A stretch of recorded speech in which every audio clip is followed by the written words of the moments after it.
السلام عليكم ورحمة الله وبركاته. أهلا بيكم في فيديو جديد في ريفيو وسام. في فيديو النهاردة إن شاء الله هنتكلم عن جهاز العروسة من الألف للياء بالأعداد، فعايزاكي تحضري معايا ورقة وقلم وتكتبي الحاجات اللي هنقول عليها. وعشان يكون موضوع جهاز العروسة شامل وكامل خليكم فاكرين إن احنا عملنا قبل كده فيديوهات تمهيدية عن جهاز العروسة، اتكلمنا فيها عن نجيب ايه دلوقتي، نأجل ايه بعد كده، امتى نجيب ايه، وكمان شوية نصايح كده عن ايه الحاجات اللي ناخد بالنا منها واحنا نازلين نشتري جهاز العروسة. فضروري جدا تتفرجوا على الفيديوهات دي قبل ما تتفرجوا على الفيديو بتاع النهاردة، لان الفيديو بتاع النهارده هيكون ترتيب او الحاجه اللي عليها الدور بعد ما عرفتي النصايح اللي قبل كده. حضري بقى ورقه وقلم وخلي الفيديو يمشي على مهله جدا واكتبي ورايا الحاجات اللي هنجيبها. انا قسمت جهاز العروسه ل5 فئات، فخلينا فئه لحاجات المطبخ، فئه الاجهزه، فئه المفروشات، فئه حاجات النيش والبوفيه والسفره وكده لو موجود، واخر فئه هي الفئه بتاعت حاجات الحمام وادوات التنظيف. الموضوع ده هيسهل عليكم جدا ان انتوا تحصروا الحاجات اللي انتوا محتاجين تجيبوها وهتعرفوا انتوا جبتوا ايه او لسه ناقص ايه. قبل ما نبدأ الفيديو عايزين نتفق على حاجة واحدة، عشان أنا عارفة إن الفيديو بتاع النهاردة ده ممكن يكون فيه شوية إثارة للجدل، شوية ناس هتختلف معايا، شوية ناس هتتفق معايا، ناس هتقول لا الأعداد اللي انت بتقوليها دي كتير قوي، ناس هتقول لا الحاجات اللي انت بتقوليها دي قليلة قوي، ناس هتتفق معايا تقول فعلا الحاجات دي معقولة. فلو لأسوأ الظروف حصل حاجة زي كده نتغاضى خالص عن فكرة الأرقام اللي أنا بقولها وناخد البند بس، يعني مثلا بند الفوط، بند الملايات، بند مش عارفة ايه، ملكيش دعوة خالص بالأعداد اللي أنا بقولها لو انت شايفة إن الأعداد اللي أنا بقولها دي مش مناسبة ليكي. انا هتكلم بس من وجهة نظري انا في اللي انا شايفاه متوسط الاعداد. خلينا نبدأ باول واهم فئة هي فئة الاجهزة. الاجهزة انا قسمتها ل3 حاجات: اجهزة اساسية، اجهزة فرعية اكثر اهمية، واجهزة فرعية اقل اهمية. طيب ايه هي الاجهزة الاساسية اللي لازم تكون موجودة في اي بيت؟ محتاجين نجيب غسالة، سواء بقى غسالة تحميل علوي او تحميل امامي، وهتلاقي عندكم فيديو على القناة بكلم فيه عن نوعين الغسالات دول بمميزات وعيوب كل نوع. محتاجين بوتاجاز، تلاجة، خلاط، مكوة، 2 مروحة، وليكن مثلا هنحط مروحة في الأوضة ومروحة في الصالة، فأنا شايفة إن كويس قوي مروحتين. هنجيب شاشة تلفزيون وبس. دي كده الأجهزة اللي لازم تكون موجودة في أي بيت، دي كده الأجهزة الأساسية. طيب إيه هي الأجهزة الفرعية الأكثر أهمية؟ عندنا جهازين كبار وبقية الأجهزة كلها أجهزة صغيرة. طيب إيه هما الجهازين الكبار؟ عندنا الديب فريزر وعندنا غسالة الأطباق. ليه مش حطاهم في الأجهزة الأكثر أهمية أو في الأجهزة الأساسية؟ هما أجهزة مهمة جدا ومفيدة، بس مش لازم خالص نبدأ حياتنا بيهم، يعني مش لازم العروسة وهي بتجهز تضغط على نفسها وتضغط على أهلها عشان تجيب غسالة الأطباق والديب فريزر. في فلوس موجودة وهي مقتنعة بفكرة الديب فريزر وغسالة الأطباق نجيبهم. مفيش فلوس ومفيش مقدرة للجهازين دول فهم جهازين عاديين جدا، مش من الأجهزة الأساسية اللي لازم تكون موجودة في البيت. تمام كده؟ طيب ايه بقى الأجهزة الصغيرة الموجودة في الأجهزة الفرعية الأكثر أهمية؟ لو في فلوس زيادة ممكن نجيب كبة، ممكن نجيب هاند بلندر، ممكن نجيب مضرب بيض، ممكن نجيب مكنسة، ممكن نجيب كيتل أو اللي هو البويلر بتاع المية أو الغلاية. دي كلها حاجات في الأجهزة الفرعية الأكثر أهمية. النوع اللي بعده على طول بقى هو الأجهزة الفرعية الأقل أهمية، اللي هو ممكن نمشي حياتنا من غيرها خالص، يعني عادي ممكن ما تتجابش طول العمر عادي. ايه هي الأجهزة دي؟ ممكن اير فراير، مايكرويف، والفرن الكهرباء، العصارات بمختلف أنواعها بقى، لأن في عصارات بتاعة عصير البرتقال، في عصارات تانية بتاعة الفاكهة اللي ما فيهاش مية، ففي كذا نوع من العصارات. حاجة كمان وهي المفرمة بتاعة اللحمة. كلها من الأجهزة الأقل أهمية في البيت، يعني الفرعية الأقل أهمية. ده خلاص اتكلمنا تقريبا عن كل الأجهزة الموجودة في البيت، وياريت لو أنا نسيت أي حاجة اكتبوها لنا في الكومنتات عشان يكون الفيديو ده زي مرجع لأي حد بيجهز، ياخد من الفيديو وياخد من الكومنتات وإن شاء الله يجهز أحسن جهاز وما ينساش أي حاجة خالص. ندخل للفئة اللي بعدها وهي فئة حاجات المطبخ، ودي أكبر وأكتر حاجات بتتجاب. هرجع أفكركم تاني الأعداد اللي أنا هقولها دي المتوسط من وجهة نظري أنا، لو الأعداد مش مناسبة معاكم ما تلتزموش خالص بالأعداد اللي أنا قلتها، خدوا بس الفئات أو خدوا بس البنود، سيبكوا خالص من الأرقام لو مش مقتنعين بالأرقام. هنحتاج للمطبخ طقم حلل ستانلس، زائد طقم كمان حلل من أي نوع من الحلل الغير قابلة للالتصاق، سواء بقى سيراميك، جرانيت، تيتانيوم، تيفال، النوع اللي انتي بتفضليه. وانا شخصيا شايفة ان افضلهم من جرانيت. طبعا تيتانيوم ممتاز، لكن انا بتكلم في المتوسط، الحاجة اللي هي هتكون في امكانيات او في مقدرة كل الناس. فالجرانيت انا شايفاه ان هو مناسب جدا، خامة عملية كويسة قوي، وكمان سعره معقول. 1 طقم صواني بايركس، 1 طقم صواني ألمونيوم للكيك اللي هي الحافة بتاعتها عالية زي اللي عندكم في الصورة كده، 1 طقم صواني بيتزا أو الصواني بتاعت البسبوسة اللي الحافة بتاعتها بتكون قصيرة زي اللي عندكم في الصورة برضو. ممكن نجيب 1 طقم قلايات تيفال، أو ممكن نجيب فرداني 1 أو 2 أو العدد اللي انتي تفضليه، اللي هي طاسات التيفال الغير قابلة للالتصاق. خلي بالكم أنا هنا النهاردة بقول لكم الأعداد بس، يعني بقول الحاجات اللي احنا هنجيبها والأعداد بتاعتها. الفيديو الجاي بقى ان شاء الله هعمله لكم عن ناخد بالنا في ايه في كل حاجه من البنود دي. يعني مثلا الطاسات ناخد بالنا منها في ايه، نجيب انهي نوع وما نجيبش انهي نوع. الحلل ناخد بالنا في ايه، نجيب انهي نوع وما نجيبش نوع، وهكذا. نكمل حاجات المطبخ تاني. محتاجين طاسه او قلايه ألمنيوم مسطحه، وطاسه كمان ألمنيوم عميقه. في ناس هتقول طيب نجيبها تيفال او نجيبها ستانلس. انا شايفه ان الألمنيوم هو اكتر حاجه هتستحمل القلي والزيت وكده. الحاجات التانية هتبقى غاليه وكده كده بتتهلك في القلي وفي الزيت، فانا شايفه ان الألمنيوم انسب حاجه. واحد طقم أركوبال أو طقم ميلامين للاستخدام اليومي في المطبخ. حسب بقى انت متعودة تستخدمي ايه، متعودة تستخدمي أركوبال أو إزاز فهاتي أركوبال أو إزاز، متعودة تستخدمي ميلامين فهاتي طقم ميلامين. واحد طقم توزيع سيليكون أو ستانلس، هنجيب طقم واحد بس، يا ده يا ده. طيب لو احنا هنجيب حلل أو طاسات غير قابلة للالتصاق، جرانيت سيراميك تيفال وهكذا، يبقى لازم نكون عندنا طقم توزيع سيليكون أو خشب. الخشب ده ممكن نجيبه فرداني جنب السيليكون، يعني ممكن مثلا نجيب معلقتين خشب ولا حاجة جنب الطقم توزيع السيليكون ده، تمام فرداني. اما لو هنجيب طقم توزيع سيليكون فلازم نعمل حسابنا ان احنا هنجيب مقصوصة، او الحاجة اللي احنا بنطلع بيها من الزيت او اي حاجة هنستخدمها مع الزيت تكون حاجة ستانلس. ليه بقى؟ انا اول ما اتجوزت كنت كل ما اجي اطلع بطاطس اجيب الطقم الحاجة بتاع طقم التوزيع اسمها مقصوصة باين ولا مش عارفة اسمها ايه. المهم كل ما اجي اطلع بيها بطاطس من الزيت الاقي الزيت بيفور وبيدلق على البوتاجاز. كنت مستغربة، قلت مثلا نوع الزيت مش كويس، لا طلع المشكلة في الحاجات السيليكون، ما ينفعش تحط في الزيت بتاع القلي. باجي اطلع بيها بطاطس ولا حاجة بتفور وتبهدل الدنيا.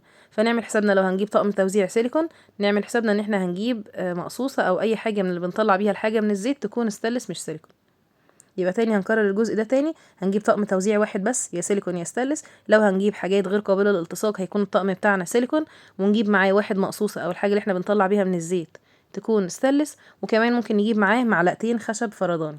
محتاجين واحد طقم سكاكين، وهنجيب طقم السكاكين يبقى مش هنجيب سكاكين فرداني، يا نجيب طقم السكاكين على بعض يا نجيب سكاكين فرداني، حاجة واحدة بس. واحد طقم توابل، واحد طقم البرطمانات بتاعة الشاي والسكر والقهوة والملح. محتاجين لبانة، واحد براد ستانلس. محتاجين صينيتين عشاء سواء بقى ميلامين او ستانلس لو احنا متعودين ان احنا بناكل على صينية.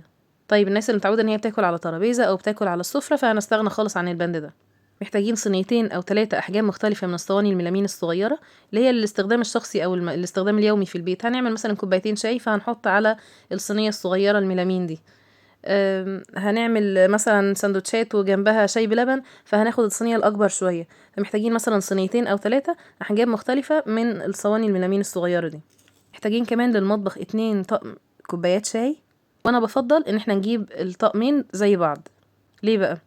في بداية الجواز، يعني لما ناس تيجي تبارك في بداية الجواز، أو لما ربنا بيكرم حد وبيخلف أو بيكون عامل عقيقة أو سبوع أو أي حاجة، أو في أي زيارة عيد ميلاد أي مناسبة وهكذا، بيجي عدد كبير قوي من الضيوف، فمش لطيف ان احنا نقدم للضيوف شاي او عصير او اي حاجة في كوبايات شكلها مختلف. الافضل ان يكون عندنا كل الكوبايات شبه بعض، فانا بفضل ان احنا نجيب الطقمين بتوع كوبايات الشاي بتوع المطبخ يكونوا نفس الشكل، يعني نجيب من طقم واحد 12 كوباية، فلما يجي لي ضيوف عددهم كبير هقدم لكلهم شاي في نفس شكل الكوبايات. فاهمين قصدي؟ محتاجين نعمل كده في كوبايات الشاي، فنجيب 12 كوباية شاي نفس الشكل للمطبخ وكفاية كده، مش هنجيب اكتر من كده لكوبايات الشاي. هنجيب كمان 12 طقم عصير، 12 كوباية عصير يعني طقمين كوبايات عصير. تمام كده، يبقى هنجيب طقمين كوبايات شاي نفس الشكل للمطبخ هيكونوا 12 كوباية. هنجيب كمان طقمين كوبايات عصير نفس الشكل هيكونوا برضو 12 كوباية. وهنجيب طقم واحد لكوبايات مية. ليه طقم واحد مش طقمين يا وسام؟ لان مش هنقدم لكل واحد في كوبايه، يعني انا شايفه 6 كوبايات ميه للمطبخ تمام قوي. لسه كمان في حاجات هتكون في النيش وهكذا، فانا شايفه ان كده الاعداد تمام. كده 2 طقم كوبايات شاي، 2 طقم كوبايات عصير، وطقم واحد كوبايات ميه للمطبخ. محتاجين طقم كنك ستانلس. محتاجين شنطه معالق او ستاند معالق او معالق فرداني، حاجه واحده من دول. الناس المقتنعه بشنطه المعالق هتجيب شنطه المعالق، وشنطة المعالق دي كافية مش هنجيب معاها أي حاجة تانية. الناس المقتنعة بستاند المعالق هنجيب ستاند المعالق، وممكن نزود معاه معالق فرداني اللي هو المعالق اللي بتكون متعلقة في ستاند دي، أو ممكن نجيب المعالق كلها تكون فرداني، بس هنجيب حاجة واحدة بس منهم. في حالة بس ان احنا هنجيب ستاند ممكن ان احنا نزود مع الستاند معالق فرداني، لان الستاند ساعات اعداده ما بتكونش كبيرة. في الحالة دي بس ممكن نجيب ستاند ومعاها شوية معالق فرداني. محتاجين واحد مصفى ألمونيا كبيرة نصفي فيها بقى مكرونة أو أي حاجة. محتاجين 2 مصفة خضار ستانلس او بلاستيك حسب انت بتحبي تستخدمي ايه. واحد مصفى للطماطم زي الموجود عندكم في الصورة دي، الناس اللي ما بتحبش الطماطم يكون فيها بذر وقشر وكده، فالمصفات بتاعة الطماطم دي لازم تكون موجودة. واحد مصفى للرز. 2 بلانشة. ليه 2؟ واحدة هنخصصها للحوم، واحدة هنخصصها للخضار، وما نخلطش بينهم ابدا. محتاجين بولات بلاستيك احجام مختلفة واشكال مختلفة. بولات البلاستيك دي بتكون حاجات عملية جدا، من اكتر الحاجات العملية ومش مكلفة قوي. ممكن نجيب منهم كام واحدة بأحجام مختلفة وأشكال مختلفة، يعني مثلا شوية مربعة، شوية مدورة، شوية من البولات اللي بيكون شوية مستطيلة، يعني يكون الاستخدامات مختلفة للحاجات دي. محتاجين كمان 3 مثلا من البولات الإزاز، برضو أحجام مختلفة. محتاجين 2 مقص. ليه 2 مقص؟ واحد هنستخدمه لو هنفتح مثلا فينو، للمخبوزات، للخضار، لأي حاجة، وواحد برضو هنخليه للحوم لوحدها. نستخدمه مثلا في تنظيف سمك، في الناس اللي بتحب تفتح الفراخ بالمقص وهكذا، يبقى واحد للحوم وواحد للخضار والحاجات التانية. محتاجين مقشرة واحدة، محتاجين مبشرة واحدة، واحد هراسة توم، والناس اللي متحبش هراسة التوم نستغنى عن هراسة التوم بالهون اللي هو اللي بندق فيه ده. واحد هراسة بطاطس، واحد مخرطة للناس اللي بتحب ان هي تخرط الملوخية بمخرطة، الناس اللي بتحب تعملها في الكبة فهنستغنى خالص عن المخرطة. 2 مقوار، واحد جوانتي سواء سيليكون محمل او اللي هو القماش وبيكون مبطن من جوه. محتاجين طقم فوط مطبخ، الفوط اللي احنا بننضف بيها، بنمسك بيها، بنمسح بيها الرخامة، قصدي على الفوط دي، مش الفوط زي اللي احنا بنحطها ننشف ايدينا فيها، لا قصدي على الفوط بتاعة المطبخ اللي احنا بنستخدمها في تنظيف في المطبخ. محتاجين 2 طقم مسكات سيليكون، عملية جدا ومفيدة جدا، احسن من الجوانتي 1000 مرة. محتاجين طقم كوسترات، او اللي هي الحاجات بتاعة الحوامل، بتاعة الحاجات السخنة، احجام مختلفة واشكال مختلفة، يعني مثلا ممكن نجيب واحد عريض شوية او مربع شوية مثلا يتحط تحت صواني. محتاجين واحد تاني يكون اصغر شوية يتحط تحت حلة صغيرة او تحت كوباية، وهكذا. فنوعوا في نوعية الكوسترات، الخامات بتاعتها وكمان الاحجام. واحد طقم مصفة شاي، او ممكن نستغنى عن مصفة الشاي بالحاجة اللي عاملة زي علبة ستانلس كده، بتحط جواها مثلا وليكن نعناع، ونغلي فيه ونشيلها بعد كده على طول. يا ده يا ده. واحد منخل دقيق، سواء بقى المنخل التقليدي زي اللي عندكم في الصورة ده، او المنخل اللي هو اللي عامل زي الكوباية وفي ايد كده بندوس عليها فبتنخل الدقيق، ده او ده. وانا شايفة ان اللي في ايد بندوس عليها ده عملي اكتر من المنخل التقليدي. 2 فرشة سيليكون، 2 سباتيولا سيليكون، مضرب بيض يدوي واحد سواء ستانلس او سيليكون، واحد شيالة للبسبوسة والمكرونة بشاميل والحاجات دي زي اللي عندكم في الصورة، طقم علب تلاجة. والافضل واللي انا بفضله ان احنا ما نجيبش طقم على بعض، ممكن نجيب فرداني، يعني مثلا نجمع احنا طقم بالمقاسات اللي احنا نحبها. دايما الاطقم اللي بيكون على بعضها بيكون فيها مقاسات، ساعات انت تحسي ان مقاسات قريبه قوي من بعض، او مقاسات انت اصلا مش هتستخدميها.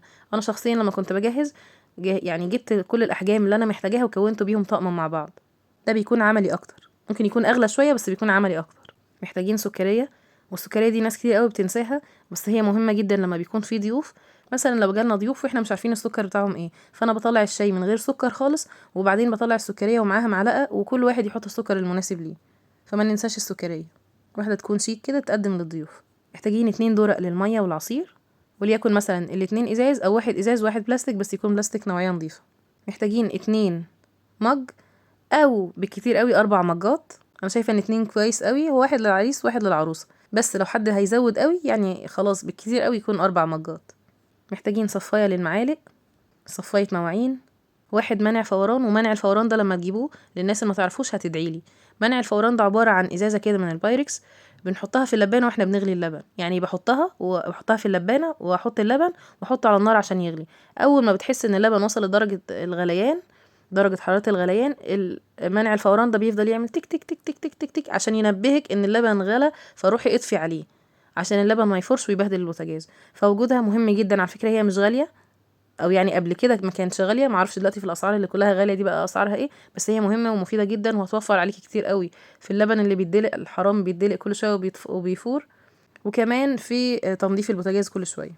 محتاجين واحد طبق للعيش، محتاجين طقم واحد لسلاطين المهلبيه والرز بلبن وهكذا، واحد مريالة مطبخ، واحد باسكت للزبالة في المطبخ، واحد باسكت معلق اللي هو بيتعلق في ضرفة المطبخ ده عملي جدا برضو، بيحافظ على طول ان الرخامة والحوض وكل حاجة في المطبخ تكون نظيفة.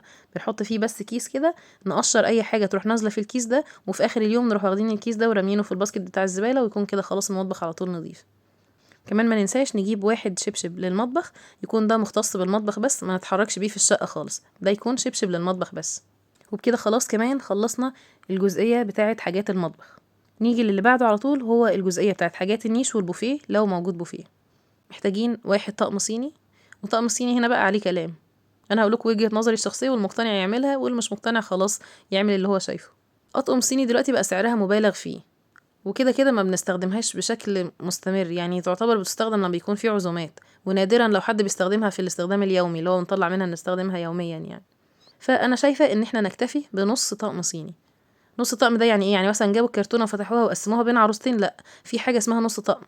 كرتونة بيكون اسمها نص طقم، بدل ما يكون من كل طبق 12 طبق، من كل نوعية 12 طبق مثلا، بيكون مثلا 6 أطباق أو 8 أطباق. فاهمين قصدي؟ فمن كل شكل، من كل شكل أطباق، 8 أطباق أو 6 أطباق، أنا شايفاه إن هو كافي جدا. خصوصا لو العروسة مش هتعمل البوفيه، هيكون عندها نيش بس. فكتير قوي إن احنا نحط طقم صيني كامل في نيش، خصوصا كمان إن دلوقتي كلنا بنجيب النيش الصغير. فوجهة نظري إن احنا نجيب نص طقم صيني، كرتونة اسمها نص طقم صيني، كل الناس بتاعت المحلات بتكون عارفاها. ممكن كمان نجيب مع طقم الصيني طقم عشاء او طقم جاتوه، حاجه واحده منهم بس. وممكن لو هنجيب طقم صيني كامل والنيش بتاعنا صغير، نكتفي بطقم الصيني بس. يعني هونوا على نفسكم وسهلوا على نفسكم على قد ما تقدروا. الحياه بقت غاليه جدا، كل حاجه بقت غاليه جدا، البساطه بتبقى اشيك كتير قوي، ومش اول ولا اخر مره هنشتري. ما ترهقوش نفسكم وما ترهقوش اهاليكم، وهاتوا اللي تقدروا عليه، والحاجه كل ما بتكون بسيطه كل ما بتكون اشيك. محتاجين طقم او طقمين فناجين قهوه، محتاجين 4 أو 5 أطقم كاسات بالكتير قوي، مش محتاجين أكتر من كده. وننوع في الكاسات بتاعتنا ما بين السادة وما بين الملون، بس لو هنجيب ملون نجيب الكاس اللي هو يكون كله لون واحد، بلاش بقى الكاسات اللي بيكون فيها ألوان الطيف وألوان كتير قوي، بتدي شكل يعني مش مريح للعين. نكتر أكتر في الأطقم السادة، أطقم الكاسات السادة، ومثلا ممكن نجيب طقم واحد أو طقمين كاسات ملونة تكسر بس اللون بتاع النيش، يعني تكسر اللون كده، تدي شوية لون كده أو شوية شكل كده للنيش. والأكتر كله نجيبه سادة. ويفضل ان الاطقم الساده بتاعتنا، او حتى لو طقم ملون، نجيب منه 12 كاس زي بعض. يعني وليكن مثلا احنا هنجيب 5 اطقم كاسات، هنجيب منهم 3 ساده و2 ملون. تمام. التلاتة الساده دول ممكن نجيب طقمين يكونوا شبه بعض، 2 منهم يكونوا شبه بعض وواحد يكون مختلف. فاهمين قصدي ليه ال 12 يكونوا زي بعض؟ عشان نرجع تاني لنفس الفكره بتاعت اطقم الشاي او كوبايات الشاي وكوبايات العصير اللي هنحطها في المطبخ، ان لما بيجي ضيوف بعدد كبير لازم نقدم لهم الحاجه في كاس او كوبايه او اي حاجه يكون نفس الشكل. شكلها ما بيكونش حلو ان احنا نقدم في اشكال مختلفه. عشان كده انا بفضل ان احنا نجيب طقمين كاسات يكونوا نفس الشكل يتحطوا في النيش. دي برضو وجهة نظري انا الشخصيه، تتفقوا او تختلفوا معايا، كل واحد يعمل اللي يريحه. محتاجين طقم او 2 شوب ميه للنيش. محتاجين 1 طقم جيلي زي الموجود عندكم في الصورة ده، بينفع فيه الفروت سلاد او سلطة الفواكه، والجيلي والحاجات دي بيكون شكله حلو قوي. كمان سعره مش غالي على فكرة، يعني هو شكله شيك وخامته كويسة وسعره مش غالي. محتاجين طقم شوربة، ده هيتحط في البوفيه طبعا، بس احنا بنتكلم هنا على الجزئية بتاعة النيش والبوفيه مع بعض. محتاجين شيالة للكحك، 1 بونبونيرة. محتاجين كمان حوامل للنيش، الحوامل دي نزود فيها شوية. الناس اللي مش عارفة، الحوامل هي الحاجات اللي بنوقف عليها الأطباق في النيش، زي الموجود عندكم في الصورة كده. في منها نوعين، في منها حامل بيكون مستطيل كده وبيكون فيه كذا فتحة بنوقف فيه كذا طبق ورا بعض، وفي منه الحوامل اللي هي بتكون فردية، حامل بيشيل طبق واحد بس.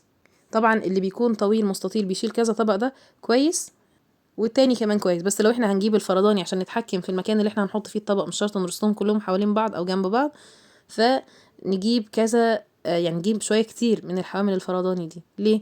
لان فكرتهم ان ناحية بيكون فيها خرم كده وناحية بيكون فيها صباع بيدخل في الخرم ده عشان الحاملين يتركبوا في بعض. هو اولا ما بيجيش متركب، بيجي مفكوك واحنا بنركبه، فساعات كتير قوي بيكون الصباع ده مكسور او بيتكسر مننا واحنا بنركبه.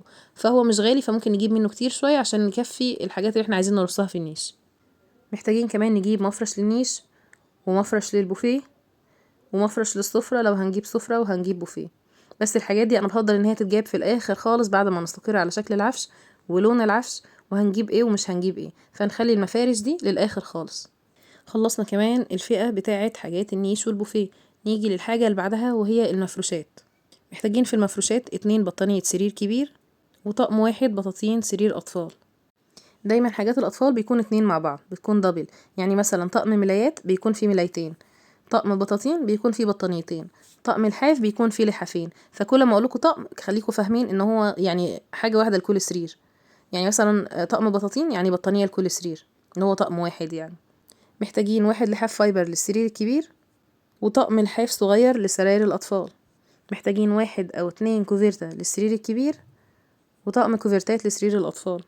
محتاجين وليكن مثلا 3 دفايات للسرير أوضة النوم، وطقمين دفايات لسراير الأطفال. يعني 1 ومعاه غيار واحد كمان. فاهمين قصدي؟ يعني كل سرير هيكون ليه دفايتين، مش دفاية واحدة بعكس البطاطين واللحاف والحاجات دي. لان الدفايات او الدفايات بتاعه السرير دي من الحاجات اللي بتتغير زي الملايات، فما ينفعش يكون عندنا واحد بس، لازم كل سرير يكون ليه غيار كمان. محتاجين من 6 ل8 اطقم ملايات لاوضه النوم، 4 اطقم ملايات لاوضه الاطفال، واحد بس مفرش عروسه لاوضه النوم. في ناس بتجيب مفارش عروسه كمان اللي هو اللي بيكون ستان وحاجات كده ده لاوضه الاطفال، بس انا شايفاه مش مستاهل خالص. يعني ممكن يوم الفرح ده نفرش مفرش العروسه في اوضه النوم، وفي اوضه الاطفال ممكن نفرش طقم ملايات شكله حلو، ممكن نفرش كوفيرتا يكون شكلها حلو، لحاف فايبر يكون شكله حلو. مش مستاهل خالص ان احنا نجيب المفرش بتاع العروسه ده لاوضه الاطفال، خصوصا ان هو سعره مبالغ فيه جدا وكمان ما بنستخدمهوش. محتاجين علبتين او 3 علب فوط كبيره، او اللي هي الفوط بتاعه الوش يعني، وكمان علبتين فوط للاطفال. محتاجين طقم بورنوس اللي هو بيكون دبل، واحد للعريس واحد للعروسة. محتاجين 2 بشكير كبير، 2 سجادة صلاة. محتاجين كذا بكرة من المفارش الداخلية للدولاب، اللي هي المفارش اللي بتتحط في الإدراج وفي الأرفف بتاعة الدولاب قبل ما نرص الهدوم. بس دي برضو بفضل ان احنا نجيبها في الاخر، عشان لو خلصت مثلا واحنا بنفرش يكون الموضوع لسه متاح في المحل، ان فيه لسه نفس الشكل ده من البكر ده موجود، ما كنتش جايباها من بدري قوي واجي بعد كده وانا بفرش الشقه بتاعتي اروح عند المحل يقول لي لا الشكل ده خلاص ما بقاش بينزل تاني. فانا اجل الجزئيه ديت للاخر، انا بس بقولها لكم عشان نكتبها في البند كده وما تتنسيش. كمان طبعا ما ننساش المفرش بتاع التسريحه والكومودين وهكذا، وده برضو بنأجله للاخر خالص عشان نشوف الشكل بتاع التسريحه اللي احنا هنجيبها او مقاس التسريحه ايه، وكمان الترابيزه بتاعه الانتريه وهكذا. فاحنا محتاجين تاني مفرش للبوفيه، مفرش للنيش، مفرش للسفره، مفرش للتسريحه. والتسريحه ده غالبا بيجي معاه الكومودينو معاه، يعني بيكون طقم كده تسريحه وكومودينو مع بعض. مفرش ترابيزه الانتريه. كل دي مفارش محتاجينها، بس دي هنحاول ان احنا نأجلها لاخر حاجه خالص، يعني يعتبر اخر حاجه بتيجي في الجهاز هي المفارش. متنسوش كمان وانتوا بتجيبوا المفروشات تجيبوا كذا دستة شماعات. لما تيجي تفرشي هتلاقي ان عندك حاجات كتير جدا، هدوم خروج وهدوم بيت محتاجة ان هي تتعلق، فكتري في الشماعات، ممكن تجيبي 4 أو 5 دست شماعات. كده كمان نكون خلصنا المفروشات، وفاضل لنا اخر جزئية خالص وهي ادوات التنظيف والحاجات بتاعة الحمام. اولا احنا هنشوف الشقة اللي احنا هنسكن فيها هيكون فيها كام اوضة، وهنبتدي ان احنا نجيب باسكت لكل اوضة. وليكن مثلا الشقة فيها اوضتين وصالة، فاحنا هنجيب باسكت لكل اوضة، يعني باسكتين للاوض وكمان باسكت كمان للصالة. محتاجين باسكت للحمام، سبت غسيل، طبق او سبت لنشر الغسيل اللي هو بناخد فيه الغسيل عند البلكونه عشان نروح ننشر فيه. محتاجين مثلا طبقين كبار اللي هما البلاستيك لو هنغسل حاجه على ايدنا، وهاتي احجامهم مختلفه. محتاجين مشابك، وهاتوا كذا دستة مشابك. المشابك بتقع واحنا بننشر، والمشابك بتتفكك من بعض، فممكن نجيب كذا دستة مشابك. محتاجين حبال، علبة للمسحوق، فرشة تواليت، فرشة بلاط. واللي عندكم في الصورة دي عملية جدا ومفيدة جدا جدا فوق ما تتخيلوا. بيكون ناحية منها عاملة زي فرشة كده، والناحية التانية زي مساحة. اولا هي رفيعة جدا فبتقدر ان هي تدخل في حتت احنا اصلا ما بنعرفش نوصل لها. كمان هي بتتحرك، الراس بتاعتها بتتحرك 180 درجة تقريبا، فعملية في الدخول الحتت اللي احنا ما بنقدرش نوصل لها خالص. والناحية التانية منها مساحة وحجمها صغير تقدري تشيليها في اي حتة، فانا شايفاها عملية جدا احسن من المساحات والفرش التقليدية. محتاجين مساحة واحدة، مقشة واحدة، واحد فرشة وجاروف، جردل وشرشوبة او الموب، والموب عملي اكتر من الجردل والشرشوبة. محتاجين واحد منظم للحمام، سواء اللي بيتعلق على الحيطة او اللي بيتحط في الحمام في الجنب كده، حسب المساحة اللي عندك وحسب شكل الحمام اللي عندك. عموما المنظم ده اللي احنا هنجيبه عشان نرص فيه الشاور والشامبو والصابون والحاجات اللي احنا بنستخدمها في الحمام. محتاجين منظم لفرش الاسنان، محتاجين فرشتين اسنان، 2 قصافة، 2 شبشب للحمام، واحد للعريس واحد للعروسة. ومحتاجين علبة خيط. علبة الخيط دي اللي هي بيكون فيها بكر خيط ومقص وإبرة وزراير ودبابيس وهكذا. الحاجات دي بتكون عملية جدا ولازم تكون موجودة في أي جهاز عروسة. بس كده، دي كده كان كل حاجات جهاز العروسة. إن شاء الله كنت موفقة في فيديو النهاردة من حيث الأعداد ومن حيث النصايح اللي اديتها. لو نسيت أي حاجة أو حاجة سقطت مني كده في النص اكتبوها لي في الكومنتات، عشان زي ما قلنا الفيديو يكون مرجع لكل الناس اللي بتجهز تدخل على الفيديو والكومنتات بتاعته فتعرف هي محتاجة تجيب ايه على طول. ولو عندكم اي وجهة نظر مخالفة او وجهة نظر مختلفة ممكن تفيدنا برضو، يا ريت تكتبوها لنا في الكومنتات، ويا ريت يكون النقد بناء، يعني يكون عادي نختلف مع بعض، بس يكون الاختلاف بذوق والاسلوب يكون كويس عشان اقدر اتقبل منك الكلام وتتقبلي مني الكلام. زي ما قلت لكم ان شاء الله الفيديو الجاي هحاول ان انا اعمله لكم قريب ان شاء الله، وانزل فيه نصايح عن كل حاجه من الحاجات اللي انا قلتها دي. ناخد بالنا من ايه، ناخد بالنا من ايه واحنا بنجيب الملايات، ناخد بالنا من ايه واحنا بنجيب الحلل، ناخد بالنا من ايه واحنا بنجيب الطاسات، وهكذا. ان شاء الله احاول اعمله لكم في اقرب وقت ممكن. وكالعاده لو عجبكم فيديو النهارده ما تنسوش تعملوا لي لايك وتقولوا لي في كومنت عجبكم ليه، ولو ما عجبكوش كمان اعملوا لي ديسلايك وقولوا لي في كومنت ما عجبكوش ليه عشان ناخد بالنا من الاخطاء دي في المرات الجايه. كنتم في ريفيو سام، اشوفكم ان شاء الله في فيديو جديد، والسلام عليكم.